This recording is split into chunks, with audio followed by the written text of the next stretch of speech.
안녕하세요. 하루 필수 말씀 충전 하필 큐티 조종환입니다. 오늘 함께 나눌 하나님 말씀은 사무엘상 4장 1절에서 11절까지 말씀입니다. 사무엘이 말을 하면 온 이스라엘이 귀를 기울여 들었습니다.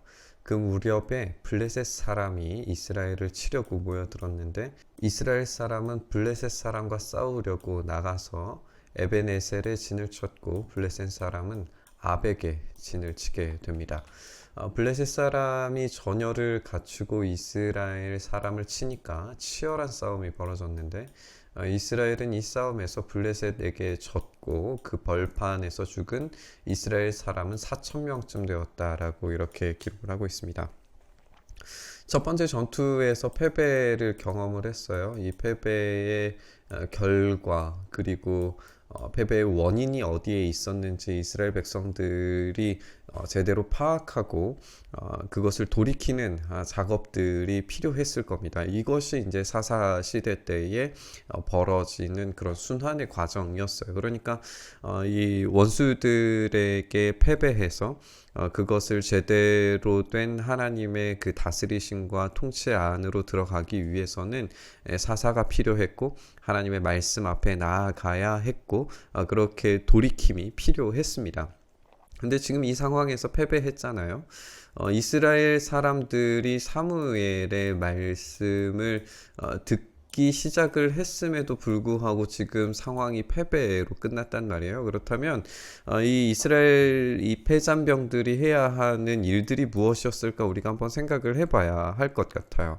그건 이제 사무엘에게로 가서 하나님의 말씀을 듣거나 아니면 어떤 되돌이킴의 어떤 일들 그런 것들이 필요하다라고 생각이 드는데 이 진으로 돌아왔을 때에 장로들이 말하기를 어떻게 말하냐면 하나님께 회개하자, 하나님께 돌아가자. 사무엘 선지자를 통하여서 제사장을 통하여서 어떤 일들이 우리에게 필요한지에 대해서 묻자, 뭐 이런 게 아니라 주님께서 오늘 우리가 블레셋 사람에게 지도록 하신 까닭이 무엇이겠느냐, 실로에 가서 주님의 언약궤를 우리에게 모셔다가 우리 한가운데 있게 하여서 우리를 원수의 손에서 구하여 주시도록 하자라고 하면서 주님의 언약궤를 가지고 오자라고 하는 이야기를 하고 있어요.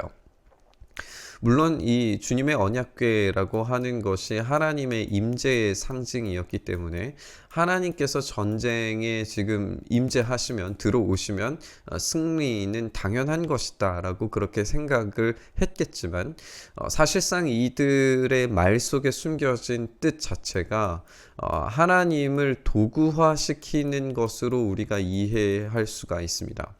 그러니까 하나님께서 임재하셔요. 임재하셨을 때에 어떤 일을 할 것인가에 대한 깊은 생각과 묵상과 탐구 그리고 하나님의 말씀에 대해서 주목하지 않은 거예요.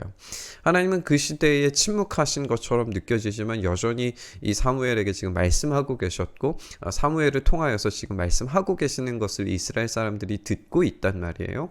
그런데 오늘 이 장로들의 행위는 하나님의 말씀을 들으려고 하는 것이 아니라 하나님을 도구로서 사용하려고 하는 것만 보여지고 있는 겁니다. 이렇게 장로들이 하나님을 도구화시켜서 사용하려고 했을 때에 이스라엘 백성이 실로로 사람들을 보내고 거기에 그룹들 사이에 앉아 계시는 만군의 주님의 언약궤를 메고 오게 됩니다. 언약궤를 메고 왔을 때에 이것은 제사장만 들 수 있었기 때문에 그 하나님의 언약궤를 가지고 올 때 두 아들 홈니와 비느하스가 함께 오게 됩니다. 여러분 이 장면이 이제 이스라엘에서 가장 악한 두 제사장이 홈니와 비느하스가 하나님의 얼굴 면전 앞에 있는 그런 모양새를 우리가 생각을 해봤으면 좋겠어요. 그러니까 지금 이스라엘의 악이 하나님을 존중히 여기는 무겁게 하나님의 말씀을 받드는 그런 모습이 전혀 보이지 않는 홈니와 비느하스의 악이 지금 하나님의 얼굴 앞으로 다가오고 있는 겁니다. 그들이 지금 이 법궤를 메고 전쟁터 안으로 들어가고 있는 거예요. 그럼에도 불구하고 주님의 언약궤가 진으로 들어올 때에 모든 이스라엘 백성이 땅이 진동할 정도로 크게 환호성을 울리게 됩니다. 사람들이 이제 승리했다라고 생각을 하는 거죠. 블레셋 사람이 그 환호하는 소리를 듣고 저 히브리 사람의 진에서 저렇게 환호하는 소리가 들리는 까닭이 무엇이냐 하고 묻다가 주님의 궤가 진에 들어갔기 때문이라는 것을 알았다라고 이렇게 이야기를 하고 있어요.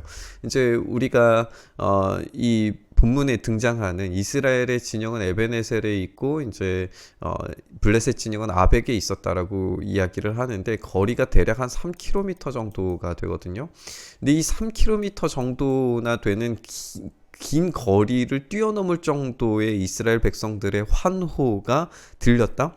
이 정도로 지금 이스라엘은 승리를 확신하고 있는 모양새라는 걸 우리가 알 수가 있어요. 블레셋 사람이 두려워하면서 말하기를 이스라엘 진에 그들의 신이 들어갔다. 그래서 그들은 외칩니다. 이제 이들조차도 그들의 신이 들어갔죠. 법궤가 들어간 것이 하나님께서 그 진영으로 들어가셨다라고 인정하고 있는데 그들이 외치는 건 뭐냐면 이제 우리에게 화가 미쳤다. 일찍이 이런 일이 없었다라고 이야기를 하면서 우리에게 화가 미쳤는데 어떤 화냐 하면 누가 저 강력한 신의 손에서 우리를 건질 수 있겠느냐. 그 신들은 광야에서 온갖 재앙으로 이집트 사람을 쳐서 죽게 한 신들이다라고 하면서 어딘가 이상한 적용을 하고 있어요. 하나님은 한 분뿐이신데도 불구하고 이 블레셋 사람들은 신들이라고 표현하고 있다거나 아니면은 그 재앙으로 이집트 사람을 쳐서 죽게 한 신들이라고 표현하고 있지만 물론 이것은 사실이지만 더 중요한 것은 그들의 신들을 심판하시는 하나님에 대한 이야기들은 전혀 등장하지 않고 있는 거죠. 그러니까 이들은 하나님에 대한 이야기를 알고 있어요. 물론 당연히 이 사사시대를 지나면서 이스라엘 사람들과 함께 살아가는 그 공간 가운데에서 이스라엘에 대한 이야기를 분명히 알았을 것이고 이 다신교 사회였던 이 블레셋 사회에서 하나님 여호와 하나님에 대한 이야기는 당연히 이제 알 수 있는 이야기였으리라고 생각을 충분히 해볼 수 있어요.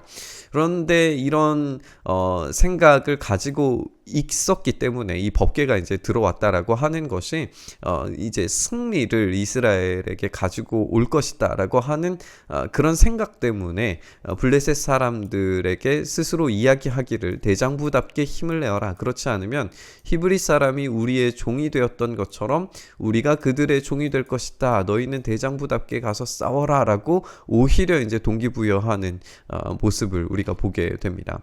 그런 다음에 블레셋 사람이 전투에 임하게 되니까 이스라엘이 져서 제각기 자기 장막으로 달아나게 되었는데 이스라엘은 이때 아주 크게 져서 보병 3만 명이 죽게 됩니다. 4,000명이 1차 전투에서 죽었었는데 이제는 3만 명이나 되는 사람들이 죽게 되는 크나큰 패배를 경험하게 된 거예요. 근데 이것으로 전쟁의 패배가 끝난 것이 아니라 하나님의 궤를 빼앗깁니다. 이것만큼 이제 심각한 상황이 없는 거예요. 그리고 엘리의 두 아들 홈니와 비느하스도 이때 전사하게 됩니다. 이 홈니와 비느하스가 어쨌든 이 제사장 역할을 감당하던 사람들인데 이들이 죽게 됨으로써 이들은 예배가 불가능하게 된 상황을 맞이하게 된 거예요. 단지 전투만 실패로 끝난 것이 아니라 하나님의 궤도 뺏기고 제사장도 빼앗기게 되는 영적인 참패를 지금 경험하게 된 겁니다. 실제로 이때에 이제 실로가 파괴되었으리라라고 그렇게 우리가 생각이 됩니다. 우리 고고학적인 발견에 의하면은 그 당시에 이제 기원전 11세기경에 실로가 불탄 흔적을 찾기도 했습니다. 이후에 실로는 중앙성소의 역할을 감당하지 못하게 됩니다. 어쨌든 이렇게 엘리 제사장의 시대가 끝을 맺어가고 있습니다. 하나님께서 예언하셨던 그 예언의 말씀이 이루어지고 있습니다. 하나님이 이스라엘을 버리신 것 같이 보입니다. 그런데 이야기는 오늘에서 끝나지 않습니다.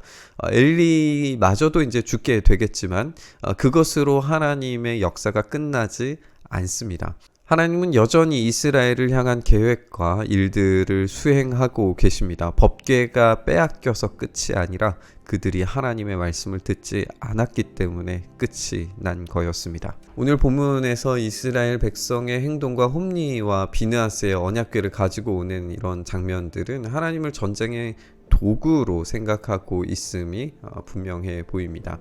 하나님의 임재의 처소가 전쟁의 장소로 들어오셨을 때에 어떤 일이 일어날지, 그것이 심판일지 승리일지 심각하게 이들은 생각하지 않았습니다. 단지 하나님의 임재가 당연히 자기들에게 승리를 가지고 올 것이라고 생각하는 아주 편리한 생각을 하고 있었다는 걸 우리가 볼 수가 있습니다. 하나님을 도구적으로 생각하는 시대 발상은 결국 그들에게 끔찍한 재앙으로 돌아왔습니다. 하나님의 괴는 빼앗겼고 제사장 홈리와 비느하스도 전사를 했죠. 하나님의 임재가 이스라엘에서 떠난 것 같이 보입니다. 그런데 사실 하나님은 이스라엘의 적들에 대한 심판을 이제 시작하고 계십니다. 하나님은 도구가 아니라 스스로 일하시는 분입니다. 우리의 인생에 있어서도 마찬가지인 것 같아요. 하나님은 스스로 직접 다스리시고 통치하고 계십니다. 우리가 하나님을 도구쯤으로 생각할 때에 비극은 시작됩니다. 전적인 하나님의 통치가 우리의 삶에 이루어져야 된다는 말입니다. 오늘 본문을 우리가 묵상하면서 하나님의 통치와 다스리심이, 하나님의 주권적 일하심이 우리의 삶에 있게 해달라고 기도했으면 좋겠습니다. 하나님을 도구적으로 사용하는 것이 아니라 하나님께서 전적으로 내 삶을 다스려 달라고, 주님의 그 말씀을 우리에게 들려달라고, 그 앞에 순종하는 삶을 살 수 있게 해달라고 그렇게 구했으면 좋겠습니다. 그때에 하나님께서 일하시기 시작할 때에 법궤가 빼앗긴 것 같이 보이지만, 그들이 예배가 끝난 것 같이 보이지만 하나님의 새로운 일들은 시작되고 있습니다. 오늘 우리가 하나님의 말씀을 듣겠습니다. 하나님 전적으로 내 삶을 다스려 주십시오. 그렇게 기도하면서 오늘 본문의 말씀 묵상했으면 좋겠습니다. 주님, 그렇습니다. 주님께서 우리를 통치하시고 다스려 주셔서 하나님의 놀랍고 큰 일들을 우리에게 이루어 주시옵소서.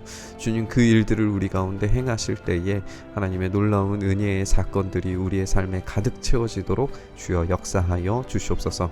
그렇게 우리의 삶을 붙드시고 인도하여 주시기를 간절히 소망하며 우리 주님 예수님 이름으로 기도드리옵나이다. 아멘.